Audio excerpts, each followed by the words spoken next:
One of the most expensive mistakes buyers make in Chandler and Gilbert right now isn't paying too much for a home. It's walking into a builder's design center without knowing what's about to happen to them. Is it bad? Watch buyers go in thinking they'll spend $20,000 on upgrades and walk out with a $75,000 bill they weren't expecting. Come again?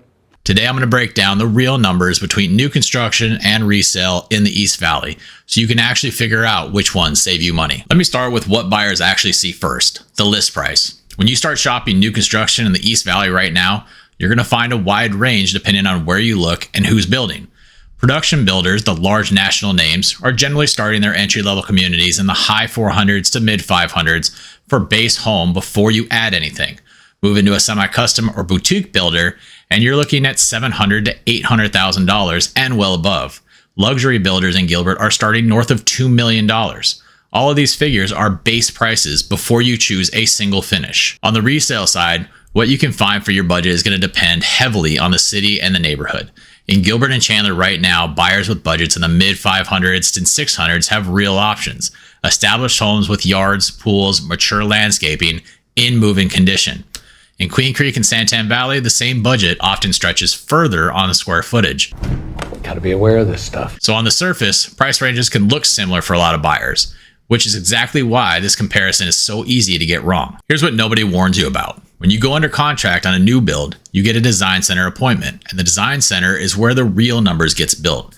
You're choosing flooring, cabinets, countertops, lighting packages, smart home upgrades, exterior elevation upgrades, electrical outlet placements, plumbing fixture upgrades, and in Arizona, where you spend half the year outdoors, an extended covered patio is often a design center add-on, not standard. Nothing is free. Buyers consistently underestimate this. The industry average for design center upgrades on a production home in the Phoenix metro runs from $30,000 on a very conservative end to $80,000 or more once buyers start touching the kitchen and primary bath. It happens fast. What feels like reasonable choices in the moment adds up to a number that surprises almost everyone. So here's what the math actually looks like. For instance, say you're looking at a new build with a base price of $530,000 and a resale home at $575,000. On paper, the resale looks more expensive, but once you add $50,000 to $70,000 in design center upgrades to that new build, now you're at $580,000 to $600,000 all in. The resale looks completely different now. And here's another thing about the resale home. The previous owner already paid for those upgrades. The quartz countertops, the upgraded tile, the extended patio, the mature landscaping. That's all baked into the purchase price. No design center appointment, no upgrade bill you weren't expecting. So here's where new construction legitimately wins. And I want to be fair about this because builder incentives in the East Valley right now are genuinely meaningful. Builders in Gilbert, Chandler, and Queen Creek have the ability to subsidize your mortgage rate below what you'd get financing a resale home through a traditional lender. That's not marketing language. Builders work directly with preferred lenders and can buy down your rate in ways that a private seller simply can't. You just tell me where to sign, bud. On spec homes, homes that are already built and sitting in inventory, that incentive level can be even more aggressive because the builder has carrying costs and wants those closed fast. To put it in real terms, on a $550,000 home, a meaningful rate reduction can translate to a difference of several $100s per month. Over a few years, that compounds into real money. It's one of the most tangible financial advantages new construction can have over resale in the right circumstances. Builders are also offering closing cost credits, free upgrade packages, and lot premium reductions, particularly on inventory that's been sitting. Here's the catch, and this matters. No one saw that coming. Most of these incentives require you to use the builder's preferred lender. You're not always forced to, but if you walk away from that lender, you typically lose the incentives entirely. You've got to be kidding me. Get a quote from an independent lender first so you know exactly what you're comparing. Sometimes the preferred lender is competitive, sometimes they're not. You won't know unless you check. One more thing worth saying. Incentives at this level don't last forever. Building financing programs shift from market condition. What's available today may look different in 6 months. Let's talk about timeline, warranty, and something most buyers don't think about until they're already moved in. On timeline, a resale home closes in 30 to 45 days. A new build in the East Valley typically takes 9 to 12 months from contract to close, and that assumes no delays, no material issues, nothing changes in your financial picture during the build. That's a long window. Life can shift in 10 months. If you need to be in a home in the next 90 days, you're looking at resale or a builder's quick move-in inventory, not a dirt build. Don't care how I want wanted now. On warranty, new construction gives you coverage that resale simply doesn't come with. Most production builders in Arizona offer a 1-year workmanship warranty, 2 years on mechanical systems, and a 10-year structural warranty. In a state where summer heat puts serious stress on HVAC systems and roofs, that coverage is meaningful. With a resale home in the East Valley, you're often buying a home that's 8 to 15 years old. The AC unit may be near the end of its service life. The roof may have 5 to 7 years left. Those aren't deal breakers, but they're real costs to budget for. A new HVAC system in Arizona runs $8,000 to $12,000.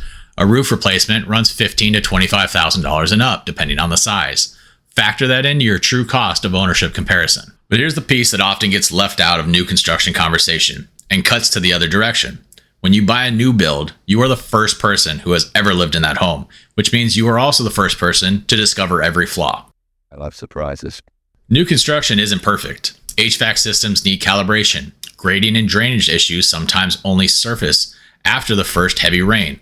Stucco cracks appear as the home settles. Minor plumbing quirks show up once the water's actually running daily.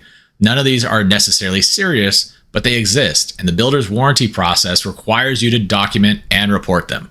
A resale home has already been lived in. The major surprises have typically already surfaced, been dealt with, or are disclosed on the seller's property disclosure. There may still be minor issues, and that's true of any home, but you're buying something that's been through its shake-through period. For some buyers, that's known quality has real value. So how do you actually decide? Here's the framework I walk every one of my buyers through before they start touring. Question 1, how flexible is your timeline? If you need to move in the next 90 days, new construction dirt builds are off the table unless the builder has quick move-in inventory. Resale is your lane. Question 2, how important is customization versus move-in condition? If you want to choose every finish, you can wait 9 to 12 months. New construction makes sense. If you want mature landscaping, a pool that's already in established neighborhoods, and you'd rather not deal with a construction zone, resale is for you. Question 3, have you run all the numbers? This is critical.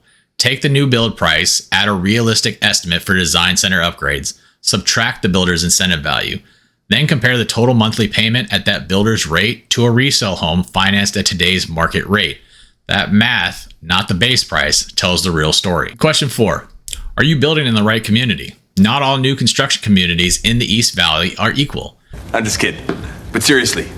Some sit inside community facility districts, CFDs, which add an extra property tax assessment on top of your standard rate.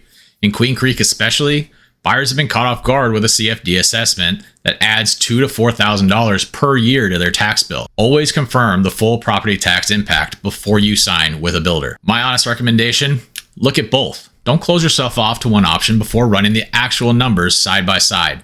The comparison is something I do for every buyer I work with. If you're buying in Gilbert, Chandler, Queen Creek, or anywhere in the East Valley, and you want someone to actually run this comparison for you, with real builder pricing and real MLS comps, exactly what I do. Head to tailoredlivingaz.com to reach out, and we'll set up a free strategy buying session. I'll show you the real life all-in numbers for both options based on your specific budget and timeline. If you found this useful, share it with someone who is thinking about buying in Arizona. The design center piece alone could save them tens of thousands of dollars. Drop any questions in the comments. I read everyone personally. I'll see you on the next one.